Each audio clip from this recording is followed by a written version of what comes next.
ஷோடிங்கர் தொகுதியில் கரிக்கல் கிராமத்தில் உள்ள ஒரு ஏரிக்கு தண்ணீர் வேண்டும் என்பது இந்த கேள்வியுடைய முக்கிய நோக்கம். அந்த கரிக்கல் ஏரிக்கு எப்படி தண்ணீர் கொடுக்கலாம் என்பதையும் இந்த கேள்வியிலேயே மாண்பு உறுப்பினர்கள் நிறைவேற்றிருக்கிறார்கள். பொன்னை பிரதான கால்வாய் பொன்னை அணைக்கட்டிலிருந்து இடதுபுற கால்வாய் வழியாக தண்ணீர் போய் அது புலிவலை ஏரிக்கு வருகிறது. கொடைக்கல் ஏரியிலிருந்து அதிலிருந்து ஒரு கால்வாய் வெட்டினால் இந்த கரிக்கல் போகும் ஒன்று.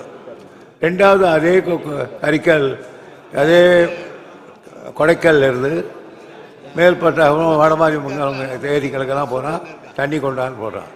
இதில் ஒன்றும் பெரிய பிரச்சனையே இல்லை.